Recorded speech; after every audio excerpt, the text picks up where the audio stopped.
الحمد للہ وکفا وسلام علی عبادہ الذین اصطفیٰ اما بعد۔ الحمد للہ سیرت النبی کے عنوان سے ہماری یہ 5ویں مجلس ہے، اور اس سے پچھلے تیسری مجلس کے اندر بلکہ چوتھی مجلس میں آپ حضرات کے سامنے اللہ کے نبی پاک صلی اللہ علیہ وسلم کے تعلق سے پچھلی کتابوں کے اندر جو آسمانی کتابیں ہیں، ان کتابوں کے اندر آپ علیہ السلام کے تعلق سے کیا پیش گوئیاں بیان کی گئی ہے، اور ان پیشی گوئیوں کا نتیجہ کیا ہوا، صحابہ پر اس کا اثر کیا پڑا۔ بنیادی طور پر تو اثر یہ پڑا کہ صحابہ کے ایمان میں بڑھوتری ہوئی اور اپنا یقین اور انہوں نے مضبوط کر لیا، یہ سب سے پہلا فائدہ ہوا۔ اور اس کے ضمن میں آپ حضرات کے سامنے حضرت سلمان فارسی رضی اللہ تعالیٰ عنہ کے اسلام لانے کا تفصیلی واقعہ پیش کیا گیا تھا، اور اس کا خلاصہ یہی تھا کہ حضرت سلمان فارسی رضی اللہ تعالیٰ عنہ جو ایمان لائے ہیں، اس کی جو بنیاد بنی ہے وہ بنیاد یہی تھی کہ پچھلے راہبوں نے ان کو ہدایت کی تھی آگے آئندہ آنے والے آخری نبی کی طرف، اور اس کی بنیاد یہ بنی تھی کہ پچھلی کتابوں کے اندر آپ علیہ السلام کی کچھ مخصوص علامات ذکر کی گئی ہیں۔ ان علامات کی روشنی میں حضرت سلمان فارسی رضی اللہ تعالیٰ عنہ در بدر بھٹکتے ہوئے کھجوروں کی زمین یعنی مدینہ منورہ پہنچ گئے، غلامی کی بیڑیوں کے اندر جکڑتے ہوئے، اور انہیں بظاہر دنیا کے اعتبار سے غلامی محسوس ہو رہی تھی، لیکن ان کو کیا معلوم تھا کہ تقدیر کا کرشمہ اور ہی کچھ سوچ رہا ہے، اور اس کا نتیجہ یہ ہوا کہ دربار رسالت کے اندر اللہ پاک نے ان کو وہ مقام دیا کہ آپ علیہ السلام نے ان کو اہل بیت کا فرد شمار کیا۔ تو خیر، یہ آپ علیہ السلام کی پیشین گوئیاں کے تعلق سے بات تھی جو پچھلی کتابوں کے اندر نقل کی گئی تھی۔ اب ہمیں آج یہ سمجھنا ہے کہ آپ علیہ السلام جو مکہ مکرمہ میں پیدا ہوئے، اب سب سے پہلا سوال یہ ہوتا ہے کہ اللہ تبارک و تعالیٰ نے مکہ کی سرزمین کو آپ علیہ السلام کے لیے کیوں منتخب فرمایا؟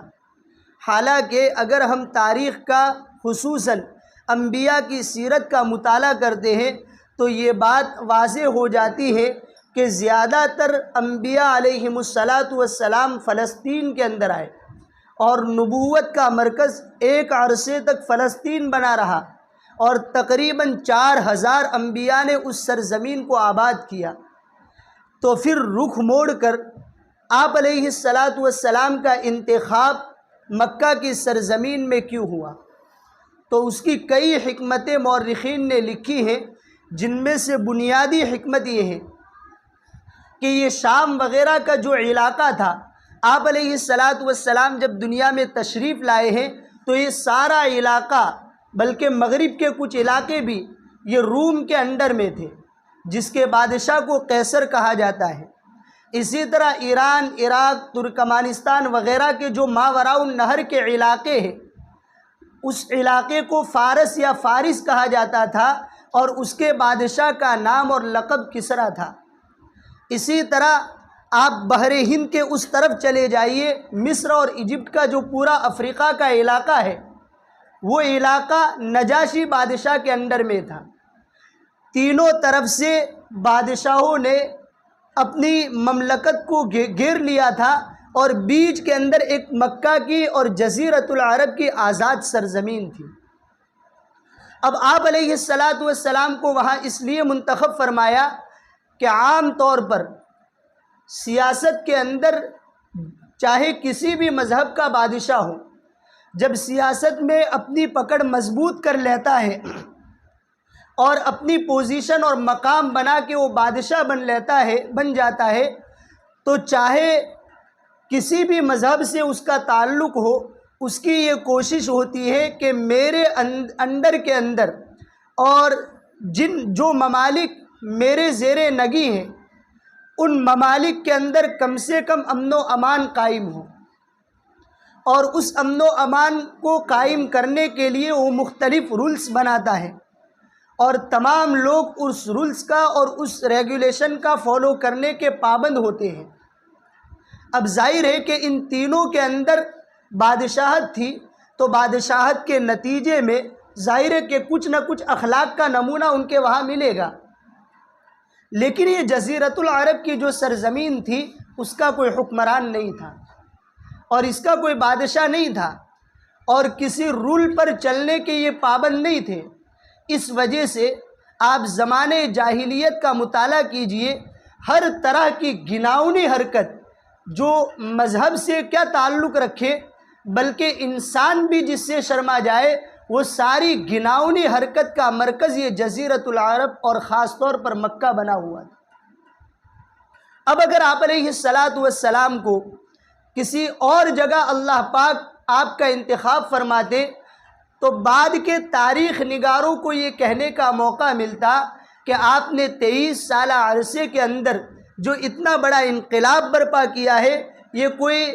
انسان کے ماورا چیز نہیں ہے، بلکہ انسان کے بس میں ہے۔ کیوں؟ اس لیے کہ جس جگہ پر یہ نبی پیدا ہوا تھا وہاں پہلے سے مملکت چلی آ رہی تھی، اور بادشاہ کی تائید ہو گئی تھی، تو تائید کے نتیجے میں 23 سال بہت ہو گئے انقلاب کو برپا کرنے کے لیے، کیونکہ جو حکمت کے ساتھ مانیں گے وہ حکمت سے مان لیں گے، اور جن کو حکمت سمجھ میں نہیں آتی تو پیچھے بادشاہ کا ہتھوڑا ہوتا ہے، حاکمانہ طور پر مانیں گے، یا تو حکیمانہ یا حاکمانہ، یہ دونوں چیزیں وہاں پر موجود تھی۔ اس لیے بعد کے تاریخ نگار جب آپ علیہ السلام کی سیرت کا نقشہ کھینچے تو کہیں بھی آپ کی سیرت کے اندر نقص نہ دکھائی دے، اور آپ کی پاکیزہ سیرت پر انگلی رکھنے کا موقع نہ ملے، اور بادشاہت کی تائید کا طنز اور تان و تشنیع آپ کی مبارک ذات پر نہ ہو۔ اس لیے آپ علیہ السلام نے اپنی تائید اور اپنی غیبی نصرت کے نتیجے میں اور اپنی تائید کے ساتھ آپ علیہ السلام کو ایک آزادانہ سرزمین مکہ کی سرزمین میں آپ کا انتخاب فرمایا۔ اب آپ حضرات کو معلوم ہے کہ جس وقت آپ علیہ السلام مکہ کی سرزمین میں پیدا ہوئے، اس وقت دور جاہلیت تھا، ایک انسان دوسرے انسان کے خون کا پیاسا تھا، ہر خاندان دوسرے خاندان سے جھگڑا مول لیے ہوئے تھے، حتیٰ کہ جھگڑوں کا نتیجہ یہاں تک پہنچا ہوا تھا کہ ایک خاندان کا ایک باغ ہے، ایک قبیلہ ہے، اس کا ایک باغ ہے، اگر اس باغ کے اندر دوسرے قبیلے کے باغ سے اڑ کر اگر کوئی پرندہ آ گیا اور اس کے پھل کو کھا لیا تو ان کے جو اس بنیاد کو بنا کر جو جھگڑے اور جو منازعے چلتے تھے وہ 120 سال تک چلتے تھے۔ جانے والا قبیلے کا سردار جاتے ہوئے یہ وصیت کرتا تھا کہ فلاں قبیلے سے ہمارا اس بات پر جھگڑا ہے، اس جھگڑے کو ختم مت کرنا بلکہ اس کو نسل در نسل باقی رکھنا ہے۔ یہ جاہلیت تھی کہ معاشرے کے اندر ایک دوسرے کے حقوق کی پرواہ نہیں تھی، حتیٰ کہ عورتوں کو یہاں تک مقام دیا جاتا تھا کہ ان کی پیدائش ہی کو معیوب سمجھا جاتا تھا۔ بعد کے حقوق تو دور کی بات ہے، عورت کی اور بچی کی پیدائش کو وہ لوگ معیوب سمجھتے تھے، جس کو قرآن کریم نے جس کا تھوڑا سا منظر کھینچا ہے، وَإِذَا بُشِّرَ أَحَدُهُمْ بِالْأُنثَىٰ، کہ جب ان میں سے کسی کو عورت کی خوشخبری دی جاتی کہ تیرے گھر بچی پیدا ہوئی ہے، وَإِذَا بُشِّرَ أَحَدُهُمْ بِالْأُنثَىٰ ظَلَّ وَجْهُهُ مُسْوَدًّا، اس کا چہرہ سیاہ پڑ جاتا تھا، وَهُوَ كَظِيمٌ، اور وہ دن بھر گھٹا گھٹا پھرتا تھا، يَتَوَارَىٰ مِنَ الْقَوْمِ مِنْ سُوءٍ، اور اس بری خوشخبری کے نتیجے میں وہ اپنی قوم، اپنے خاندان اور لوگوں سے چھپا ہوا رہتا تھا۔ أَيُمْسِكُهُ عَلَىٰ هُونٍ أَمْ يَدُسُّهُ فِي التُّرَابِ، اب اس کے پاس اس عیب سے نکلنے کی دو ہی راہیں تھی، یا تو لوگوں کی تان و تشنیع کے اندر رہتے ہوئے اس کو برداشت کر لے، یا اس کو زندہ درگور کر دے، مٹی کے حوالے کر دے۔ یہ عورت کے ساتھ یہ برتاؤ کیا جاتا تھا، بلکہ عورتوں کا یہ عالم تھا خاص کر کے زنا کے اور بے حیائی کے تعلق سے کہ ان پر کوئی نگرانی نہیں تھی، بلکہ نکاح کے نام پہ طرح طرح کی خرافات، بے حیائیہ، فحاشیہ اور عریانیت کو جنم دیتے تھے۔ مثال کے طور پر جوڑا ہے، مرد اور عورت میاں بیوی ہیں، اگر بیوی حیض سے اپنی پیریڈ سے پاک ہو گئی تو ان کے وہاں جب عورت اپنے ماسک سے پاک ہو جاتی تھی تو ان کا رسم اور ان کا رواج یہ تھا کہ وہ اپنی بیوی سے پاک ہونے کے بعد ہم بستری نہیں کرتے تھے، بلکہ ان کے خاندان کے اندر جو اچھا آدمی سمجھا جاتا تھا اس کے پاس اپنی بیوی کو بھیجتے تھے کہ اب تو پاک ہوئی ہے تو پہلی مرتبہ ہم بستری اس آدمی سے کرا تاکہ تیرے بطن سے اور تیرے پیٹ سے بچہ جو پیدا ہوگا وہ پاک دامن اور عزت و آبرو والا ہو۔ یہ ان کے وہاں حال تھا بے حیائیوں کا، معمولی چیزوں میں، یہاں تک کہ مدینہ کے اندر جو یہود آباد تھے وہ تو عورتوں کو یہ مقام دیتے تھے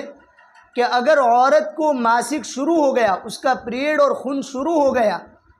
تو اس کا کھانا پینا سب کچھ علیحدہ کر دیتے تھے، یہاں تک کہ اس کو پاس میں بٹھانا، اس کو اپنے بستر میں سلانا انتہائی درجے میں وہ معیوب سمجھتے تھے۔ آپ علیہ السلام نے عورت کو یہ مقام دیا کہ حضرت عائشہ صدیقہ رضی اللہ تعالیٰ عنہ فرماتی ہیں کہ جب میں کسی ہڈی کو نوچتی تھی تو آپ علیہ السلام اس ہڈی کو مانگتے تھے اور پھر اس کو گھما کر جہاں سے میں نے گوشت نوچا ہے وہیں سے آپ علیہ السلام گوشت تناول فرماتے تھے۔ یہ ہے آپ علیہ السلام نے اور رسالت نے عورت کو یہ مقام دیا۔ اسی طرح حضرت عائشہ صدیقہ رضی اللہ تعالیٰ عنہ خود فرماتی ہیں کہ کسی برتن کے اندر میں پانی یا دودھ پیتی تھی، آپ علیہ السلام اس کو مانگ کر طلب کرتے تھے اور پھر گھما کر جہاں میرے لب اور میرے ہونٹ چھوئے ہیں اسی جگہ پر آپ علیہ السلام کے لب اور ہونٹ مبارک چھوتے تھے اور آپ اسی جگہ سے پانی نوش فرماتے تھے۔ یہ نہیں پوچھتے تھے کہ عائشہ تمہارے حیض کے ایام ہیں یا نہیں ہیں، قطع نظر اس کے، کیونکہ یہ جو ناپاکی ہے وہ اندرونی ناپاکی ہے، ظاہر سے اس کا کوئی تعلق نہیں ہے۔ تو شریعت نے اور آپ علیہ السلام نے عورت کو گویا کہ مٹی سے اٹھا کر گھر کی شاہرانی کا مقام دیا ہے۔ یہ مقام صرف اور صرف اسلام نے دیا ہے۔ آج دیکھیے، آپ سیرت کو سامنے رکھیے اور اس کے مقابلے میں مغربی کلچر کا، ویسٹرن کلچر کا آپ جائزہ لیجیے کہ وہاں پر مساوات کا نعرہ لگا کر، بلکہ یہ کہہ کر کہ عورت کی جو صلاحیت ہے وہ اسلام نے گویا کہ ماند کر رکھی ہے اور چھپا کر رکھی ہے، ورنہ عورت کو تو یہ صلاحیت یہ دی گئی ہے قدرت کی طرف سے کہ وہ شانہ بشانہ مردوں کے ساتھ چل سکتی ہے۔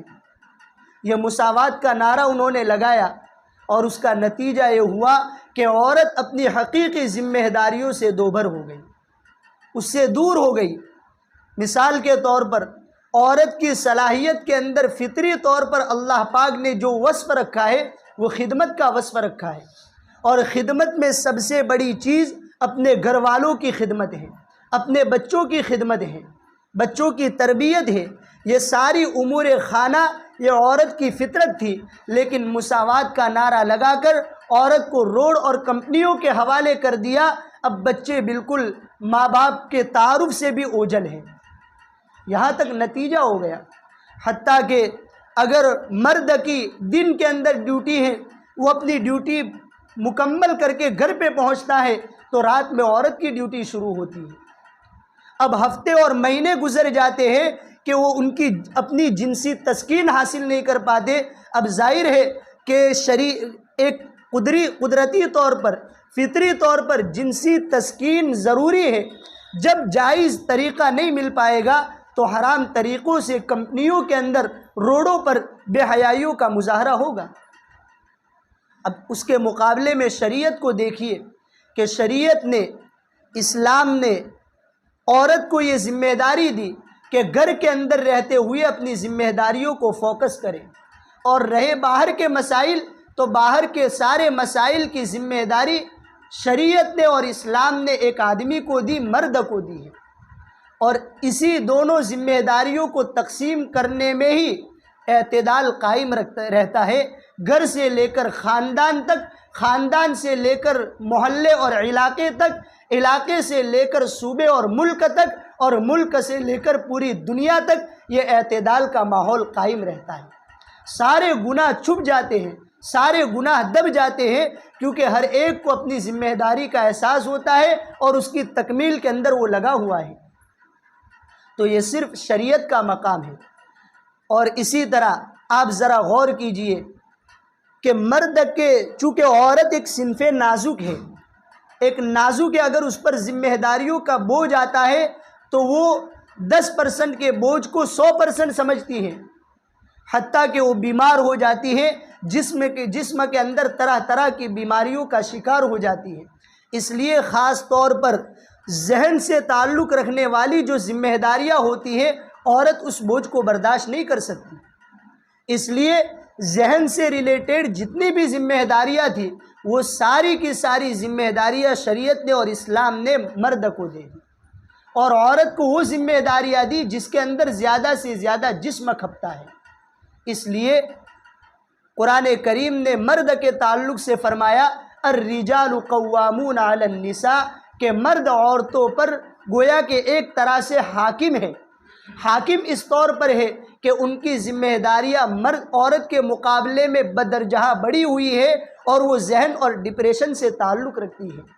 یہ شریعت کا احسان ہے اور شریعت کا انصاف ہے کہ عورت ایک صنف نازک تھی، تو جب اس پر ذمہ داری کے دینے کا موقع آیا تو اس طرح کی باریک اور ہلکی ذمہ داریوں کا اس کو مکلف بنایا۔ بھلا یہ مقام جو شریعت اور اسلام نے دیا ہے، آج دیکھیے، آپ پوری دنیا کا جائزہ لیجئے، تمام تہذیبوں کو سامنے رکھیے، کیا یہ مقام کوئی اور دے سکتا ہے؟ یہ صرف اور صرف شریعت نے دیا ہے۔ اب اس کو ایک مثال سے سمجھیے کہ لوگ اسلام کے ایک حکم پر اعتراض کرتے ہیں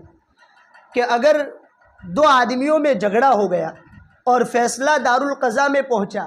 اب قاضی صاحب نے مدعی سے گواہ طلب کیے کہ آپ اس بات کا دعویٰ کرتے ہیں تو اس کے گواہ کون ہیں؟ تو شریعت یہ کہتی ہے کہ یا تو دو مرد ہونے چاہیے یا ایک مرد اور دو عورتیں۔ تو یہاں پر بھی یہ ہونا چاہیے کہ ایک مرد اور ایک عورت، یا پھر دو عورتیں، لیکن شریعت نے صرف عورتوں کے حوالے نہیں کیا، اس لیے کہ یہ گواہی دینا اور کسی کے معاملے کی کورٹ کے اندر پیشی کرنا یہ کوئی معمولی چیز نہیں ہے۔ آج ہم دیکھتے ہیں کہ اس طرح سے جو معاملے آتے ہیں، پورا کا پورا خاندان اجڑ جاتا ہے۔ تو انتہائی بوجھ والی ذمہ داری تھی، تو شریعت نے ایک عورت کے حوالے نہیں کی، تائید کے لیے دوسری عورت کا سہارا دیا۔ ایسی بہت ساری چیزیں ہیں، اور شریعت کے ہر حکم کو دیکھ لیجئے کہ جہاں پر عورت کو جو ذمہ داری دی گئی ہے، شریعت نے ہمیشہ اس کے صنف نازک کا لحاظ کرتے ہوئے اس کو وہ ذمہ داریاں دی ہے جس سے اس کے ذہن پر بوجھ نہ ہو۔ یہ شریعت کا انصاف، بلکہ اس سے اوپر اٹھ کر شریعت کا ایک احسان ہے، اور اس کی کوئی نظیر نہ آج مل سکتی ہے اور نہ تاریخ میں مل پائے گی۔ اسی طرح میرے بھائیوں، دور جاہلیت میں جب آپ علیہ السلام نے آنکھیں کھولی تھی اور آپ کی ولادت باسعادت ہوئی، اس وقت عورت کے تعلق سے یہ حال تھا کہ اگر ایک قبیلہ اپنی طاقت کی بنیاد پر اور اپنی بہادری کی بنیاد پر دوسرے قبیلے پر اگر غالب آ جاتا تھا، تو سب سے پہلے یہ کرتا تھا کہ اس قبیلے کی عورتوں کو باندیا بناتا تھا، اور من چاہی اس سے جنسی تسکین حاصل کرتا تھا۔ کوئی اس عورت کو چھڑانے والا اور اس کو رہا کرنے والا اور اس کا کوئی پرسان حال نہیں تھا۔ اسی طرح اگر شوہر کا انتقال ہو گیا، اس کے نکاح میں 2 بیویاں ہیں یا 3 4 جتنی بھی ہو، تو اگر ایک بیوی سے اولاد ہے تو ظاہر ہے کہ جس بیوی سے اولاد ہے وہ تو بیوی اس اولاد کی حقیقی ماں ہوئی، لیکن اپنے باپ کی دوسری بیوی جو باپ کی موتوا ہے، شریعت میں حرام ہے اولاد کے لیے اس سے نکاح کرنا، کیونکہ باپ کی موتوا ہے، باپ کی بیوی ہے۔ لیکن اس وقت عورت اتنی گری پڑی چیز تھی کہ باپ کے انتقال ہوتے ہی جس طرح مال کا مالک بنا جاتا تھا، اسی طرح اگر لڑکا بالغ ہے تو وہ بالغ لڑکا اپنی چادر اس باپ کی موتوا اور اس باپ کی بیوی کے اوپر ڈال دیتا تھا اور یہ کہتا تھا کہ آج یہ میرے حرم میں آ چکی ہے، اب یہ میری باندی بن کر زندگی گزارے گی۔ اس طرح سے عورتوں کے ساتھ یہ معاملہ کیا جاتا تھا۔ اسی طرح جتنے بھی کمزور ہوتے تھے ان تمام کمزوروں کو ہر طرح سے دبانے کی کوششیں کی جاتی تھی۔ بہرحال ہر طرح کا گھناؤنا عمل ان کے وہاں موجود تھا، اسی بنیاد پر ان کو دور جاہلیت کہا گیا۔ اور آپ ذرا غور کیجئے، ان کے وہاں زنا عام تھا، بے حیائی عام تھی، یتیموں کا مال کھانا عام تھا، حرام اور ناجائز لقموں کو ہڑپ کرنا یہ عام تھا، ہر طرح کی بیماریاں اور ہر طرح کے گناہ ان کے اندر عام تھے۔ اس کے باوجود ان کے لیے جو نام رکھا گیا، نہ دور زنا رکھا گیا، نہ دور بے حیائی رکھا گیا، نہ دور ناجائز حرام رکھا گیا، کچھ بھی نہیں رکھا گیا۔ اگر اس کا نام رکھا گیا تو دور جاہلیت رکھا گیا۔ کیوں؟ اس سے معلوم ہوا کہ جاہل ہونا اور جہالت ایک ایسی کوکھ ہے کہ جس سے یہ سارے گناہ جنم لیتے ہیں۔ تو ان کے وہاں سب سے بڑی جو کمزوری تھی وہ یہ تھی کہ ان کے وہاں جہالت عام تھی۔ جہالت کے عام ہونے کی وجہ سے یہ سارے گناہ پنپ رہے تھے۔ اسی کو قرآن کریم نے فرمایا، جہاں پر آپ علیہ السلام کی بعثت کا تذکرہ کیا، وہاں پر قرآن کریم یہ کہہ رہا ہے وَإِن كَانُوا مِن قَبْلُ لَفِي ضَلَالٍ مُبِينٍ، کہ آپ کے پیدا ہونے سے پہلے تو یہ صریح گمراہی کے اندر مبتلا تھے۔ یہ دور جاہلیت کا نقشہ میں نے اس لیے آپ کے سامنے کھینچا کہ بعد میں آپ علیہ السلام کی مکی زندگی کے کارہائے نمایاں جب سامنے آئیں گے، اسی طرح 23 سالہ قلیل عرصے کے اندر آپ نے جو انقلاب اتنا بڑا برپا کیا ہے کہ ایک عیسائی مصنف جب تاریخ کو کھنگال کے مطالعے کی روشنی میں کتاب لکھتا ہے کہ 100 ایسی شخصیتوں کو جمع کیا جائے کہ جن کا پوری دنیا مل کر مقابلہ نہ کر سکے، جب اس مصنف نے قلم اٹھایا ہے عیسائی ہونے کے باوجود، تو پہلے نمبر پر اگر کسی کا نام لکھا ہے تو وہ سرکار دو جہاں فخر دو عالم صلی اللہ علیہ وسلم کا نام لکھنے پر مجبور ہو چکا ہے۔ The 100 نامی جو اس نے کتاب لکھی ہے۔ اب دیکھیے وہ عیسائی تھا، اگر چاہتا تو وہ حضرت عیسیٰ علیہ السلام کا نام لکھتا، لیکن اس نے انصاف کے ساتھ جب مطالعہ کیا اور جائزہ لیا تو وہ لکھنے پر مجبور ہو گیا، اور سب سے پہلی جس ہستی کا نام لکھا وہ حضرت نبی کریم صلی اللہ علیہ وسلم کا نام نامی ہے، اور اس نے آپ کی تاریخ اور آپ کے کارہائے نمایاں لکھے ہیں۔ اب ظاہر ہے کہ دور جاہلیت جب ہمارے سامنے ہوگا تو اس کو سامنے رکھتے ہوئے آپ علیہ السلام کی محنت کو جب ہم کمپیئر کریں گے تو ہماری محبت دوبالا ہو جائے گی۔ آپ علیہ السلام سے عشق کا جو ایک دریا ہے وہ امنڈ پڑے گا، جو ایک کوزہ ہے اور ایک پیالہ ہے وہ دریا کی شکل کے اندر پھیل جائے گا۔ اس لیے آپ علیہ السلام کی شخصیت کو سمجھنے کے لیے کسی درجے کے اندر دور جاہلیت کا مطالعہ بھی ضروری ہے، تاکہ آپ علیہ السلام کی قلیل عرصے میں ہونے والے اس انقلاب کی ہم قدر کر سکیں اور اس کا صحیح معنی میں ہم تجزیہ کر سکیں۔ ایک بات یہ ہے۔ اس کے بعد آپ علیہ السلام کے جب خاندان کو دیکھا جائے تو آپ علیہ السلام خود ارشاد فرماتے ہیں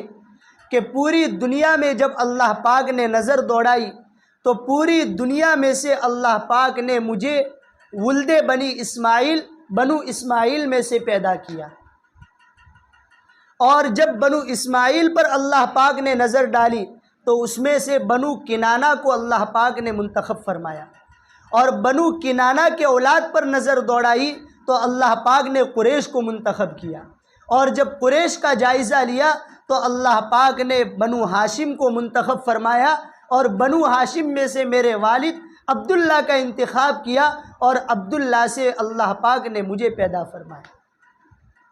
یہ آپ علیہ السلام کا خاندان ہے۔ آپ علیہ السلام کا نسل نامہ جو مورخین نے بیان کیا ہے وہ 3 طریقوں سے بیان کیا ہے۔ سب سے پہلے جو خود آپ علیہ الصلاۃ والسلام نے بیان فرمایا وہ آپ علیہ الصلاۃ والسلام سے لے کر عدنان تک، یہ بالکل معتبر ہے اور اس پر تمام مورخین کا اتفاق ہے۔ اور دوسری جو پینل بیان کی ہے وہ عدنان سے لے کے حضرت ابراہیم علیہ الصلاۃ والسلام تک، اور تیسری جو بیان کی گئی وہ حضرت ابراہیم سے لے کر حضرت سیدنا آدم علیہ الصلاۃ والسلام۔ لیکن جہاں تک مورخین کا اتفاق ہے اور جس کو آپ علیہ الصلاۃ والسلام نے بیان فرمایا وہ عدنان تک ہے۔ اس لیے حضرت آدم علیہ الصلاۃ والسلام تک جو پہنچانے کی کوشش کی جا رہی ہے، لا نصدق ولا نکذب، ہم اس کی تصدیق بھی نہیں کر سکتے اور تکذیب بھی نہیں کر سکتے، اس کی کوئی مضبوط دلیل اور حدیث کی روشنی میں ہمارے سامنے نہیں ہے۔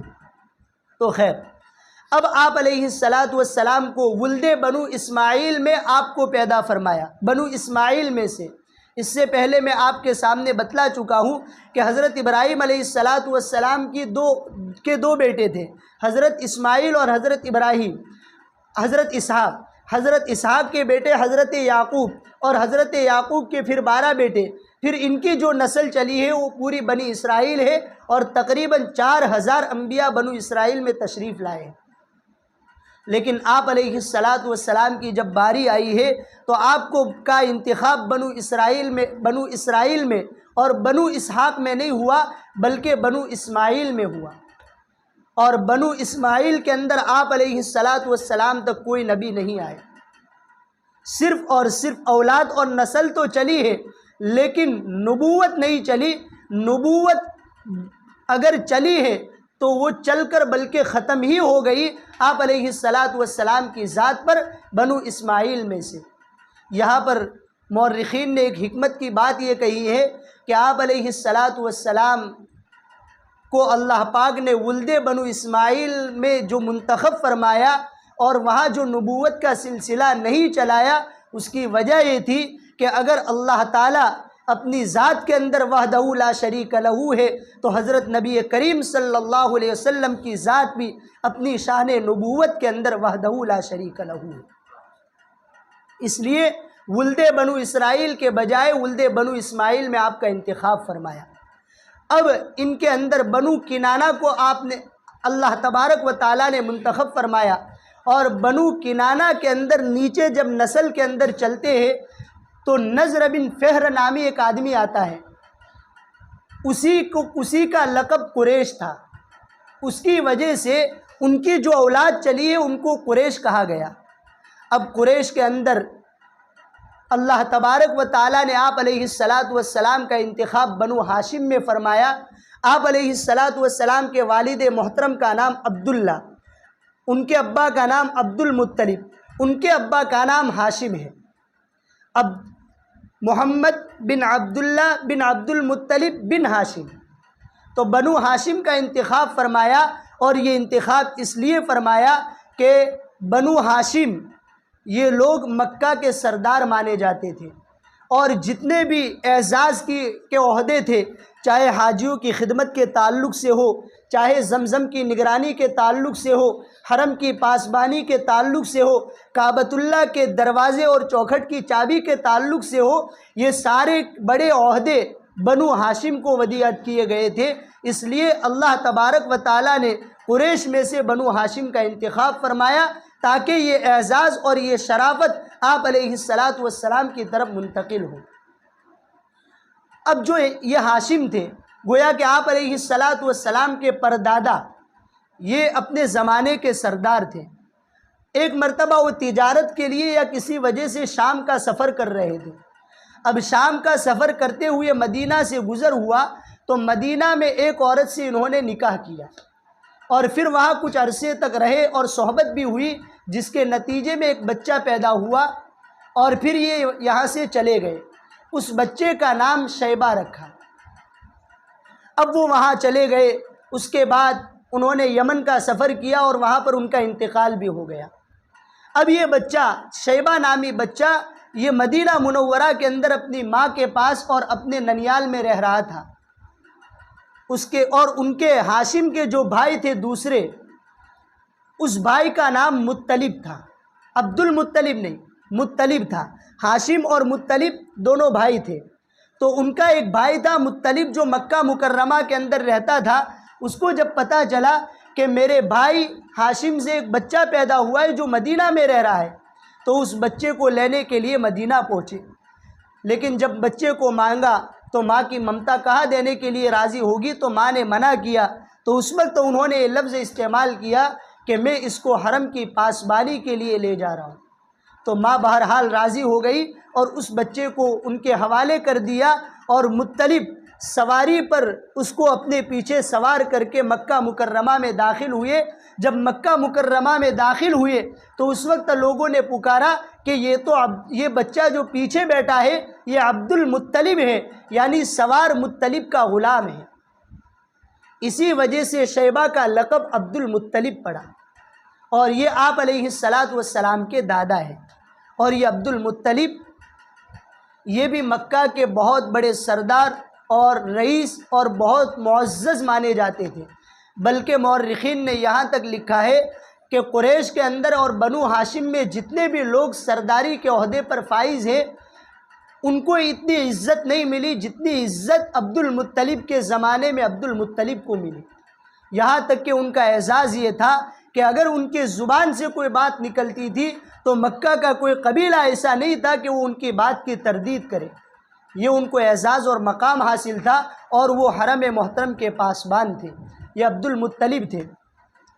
اور عبد المطلب ہی کے زمانے میں وہ ابرہہ کا واقعہ پیش آیا تھا۔ عبد المطلب جو آپ علیہ السلام کے دادا ہے، جن کا نام شیبہ تھا، شیبہ بن ہاشم یہ ان کا نام تھا، اور ان کا لقب عبد المطلب تھا، اور اسی سے وہ مشہور ہوئے۔ ان کے زمانے کے اندر دو واقعے بہت نمایاں ہیں جو ان کی ذات سے وابستہ ہے۔ ایک تو اصحاب فیل کا واقعہ، ابرہہ کا واقعہ، جو یمن کا بادشاہ تھا، مکہ مکرمہ کے اندر بیت اللہ کو ڈھانے کی نیت سے آیا تھا، اور اس پورے واقعے کو اللہ پاک نے سورہ فیل میں نقل فرمایا ہے۔ اور دوسرا واقعہ جو ان کی ذات سے وابستہ ہے وہ چاہے زمزم کا ہے، زمزم کے کنویں کا۔ آپ کی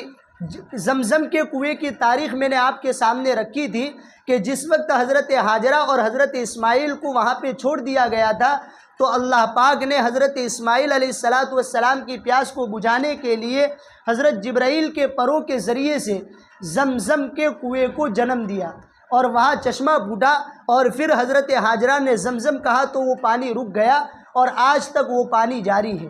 وہ چاہے زمزم ہے۔ اور اس وقت جو قبیلہ آیا تھا وہ قبیلہ جرہم آیا تھا، اور اس کے بعد پھر بنو خزاعہ بھی مکہ کے اندر آباد ہو گئے۔ لیکن جب بنو خزاعہ کی تعداد بڑھی تو بنو خزاعہ اور قبیلہ جرہم کا جھگڑا رہتا تھا ہر زمانے میں۔ یہ حضرت ہاجرہ حضرت اسماعیل کا انتقال ہو گیا، اس کے بعد جب نسل چلی ہے تو ہر نسل کے اندر اور ہر زمانے میں یہ بنو خزاعہ اور قبیلہ جرہم کے جھگڑے رہے ہیں، اور بڑے پیمانے اور بڑے لیول کے جھگڑے ان کے ہوتے تھے، یہاں تک کہ قبیلہ جرہم بنو خزاعہ سے تنگ آ گئے، اور انہوں نے فیصلہ کیا کہ اب ہمیں مکہ مکرمہ کو خیر باد کہنا ہے، اور یہاں سے ہمیں اور کسی اور جگہ پر منتقل ہو جانا ہے۔ تب جب انہوں نے یہاں مکہ مکرمہ کو چھوڑنے کا فیصلہ کیا اور یہاں سے جب وہ روانہ ہونے لگے، تو اب ظاہر ہے کہ یہ بھی پرانا قبیلہ تھا، ایسی عزت کے ساتھ تھوڑی روانہ ہوگا۔ تو انہوں نے چاہے زمزم جو کنواں تھا اس کو پوری طرح سے پاٹ دیا، زمین دوز کر دیا، اور اسی طرح حجر اسود کو اٹھا کر انہوں نے زمزم کے اندر ڈال دیا۔ ایسے بہت سارے حرم سے متعلق جو چیزیں تھیں، قابل عزت چیزیں، ان تمام چیزوں کا انہوں نے نقصان پہنچایا۔ اب جس وقت عبد المطلب سردار بنے ہیں اس وقت چاہے زمزم کا کوئی نام و نشان نہیں تھا۔ ایک مرتبہ وہ سوئے ہوئے تھے اور ان کو خواب آیا، اور خواب کے اندر بتلایا گیا کہ یہاں زمزم کا کنواں ہے، آپ اس کو دوبارہ نکالیے۔ مسلسل 3 دن خواب آیا تو انہوں نے اپنے بیٹے حارث کو لے کر وہ کنواں کھودا، اور پھر دوبارہ وہ چاہے زمزم نمودار ہوا، اور وہ آج تک جاری ہے۔ تو یہ دوسرا واقعہ ہے جو عبد المطلب کی ذات کے ساتھ وابستہ ہے، اور ظاہر ہے کہ قیامت تک زمزم سے فائدہ اٹھایا جائے گا، گویا کہ ایک قابل عزت چیز اللہ پاک نے آپ علیہ السلام کے خاندان میں اور ان کے دادا کے ساتھ جوڑ دی۔ یہ دوسرا واقعہ ہے۔ تو یہ عبد المطلب ہے، اب ان کے بیٹے عبداللہ ہیں۔ اب یہاں پر غور کیجئے، عبد المطلب کے بیٹے عبداللہ ہیں جن سے آپ علیہ السلام کو پیدا کیا۔ اب عبد المطلب کے تو 10 بیٹے تھے، اب اللہ تعالیٰ نے آپ علیہ السلام کی ذات کے لیے انتخاب فرمایا تو عبداللہ کا انتخاب فرمایا، اس لیے کہ ان کا نام عبداللہ تھا، اللہ کے بندے تھے۔ تو آپ علیہ السلام کی نسل بھی پاکیزہ رہے، کہیں بھی شرک کی بو نہ آئے، اس لیے اللہ تبارک و تعالیٰ نے عبداللہ کا انتخاب فرمایا۔ حالانکہ اس زمانے میں عبد العزیٰ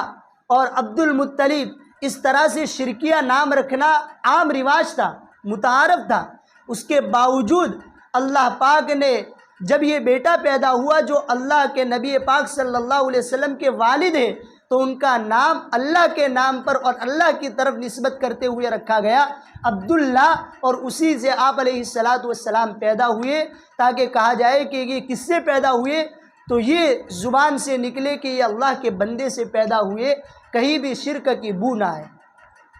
تو آپ علیہ السلام کی پوری جو نسل ہے، آپ کے ابا کی حضرت ابراہیم علیہ السلام تک، یہ پورا کا پورا خاندان انتہائی معزز ہے، انتہائی شریف ہے۔ اسی لیے آپ علیہ السلام فرماتے ہیں کہ اللہ تبارک و تعالیٰ نے جب پوری دنیا پر نظر ڈالی تو ولد بنو اسماعیل کا انتخاب فرمایا، اور بنو اسماعیل میں سے اللہ تبارک و تعالیٰ نے بنو کنانہ کا انتخاب فرمایا، بنو کنانہ میں سے قریش کا انتخاب فرمایا، قریش میں سے بنو ہاشم کا انتخاب فرمایا، بنو ہاشم میں سے عبداللہ کا انتخاب فرمایا، عبداللہ کے پیٹ سے مجھے پیدا فرمایا۔ یہ پورا خاندان انتہائی معزز ہے۔ اب جب آپ علیہ السلام پیدا ہوئے تو آپ کی جو بشارتیں ہیں وہ انشاءاللہ آئندہ کل بیان کی جائے گی، لیکن آپ کا جب نام رکھا گیا تو ایک ہاتف غیبی کے طور پر آواز آئی کہ اس کا نام محمد رکھیے۔ اب ذرا غور کیجئے، اس زمانے کے اندر محمد نام رکھنے کا کوئی رواج نہیں تھا، یہ عربوں کے لیے ایک اجنبی نام تھا، نامانوس نام تھا، بلکہ مورخین نے یہاں تک لکھا ہے کہ آپ کی پوری پچھلی نسل کے اندر یہ نام متعارف نہیں ہے اور ایسا نام نہیں ملتا۔ تو اللہ پاک نے عربی نام، اتنا معنی خیز نام ہاتف غیبی کے ذریعے کیوں منتخب فرمایا؟ تاکہ میرے نبی کے نام کے اندر بھی یکتائیت ظاہر ہو، اکلوتا پن ظاہر ہو، کہ نبی اپنی ذات کے اندر بھی یکتا ہے اور اپنے نام کے اندر بھی نمایاں ہے۔ اسی طرح میرے بھائیوں، آپ علیہ السلام جب پیدا ہوئے ہیں اس کے 50 دن پہلے ابرہہ کا واقعہ پیش آیا، اور گویا کہ اسی سال آپ علیہ السلام کی پیدائش ہوئی ہے۔ ابرہہ کا جو واقعہ پیش آیا ہے تو وہاں پر ذرا آپ غور کیجئے، اللہ تبارک و تعالیٰ کا معمول یہ رہا ہے کہ پچھلی قوموں نے، جن لوگوں نے بھی اپنے نبی کی بات کو نکار دیا، اپنے نبی کی بے عزتی کی، اور بالآخر وہ عذاب کو لانے پر مجبور ہو گئے، تو اللہ نے یا تو کنکریوں کو برسا کر، پتھروں کی بارش کر کے، ہوا کا طوفان لا کر، آگ کے ذریعے یا پانی کے ذریعے، یا ان کو پورے کے پوری قوم کو آسمانوں تک اٹھا کر پلٹ کر، اس طرح سے اللہ پاک نے ان کو عذاب دیا ہے۔ لیکن جب اصحاب فیل کی باری آئی تو اللہ پاک نے اپنی پچھلی تاریخ کی عادت سے ہٹ کر خلاف معمول ان پر چھوٹے چھوٹے باریک ذرات کنکری برسا کر ان کو ہلاک کر دیا۔ یہ اس بات کا میسیج تھا کہ آئندہ آنے والی نسل چاہے ٹیکنالوجی اپنے سارے عروج کو پہنچ جائے،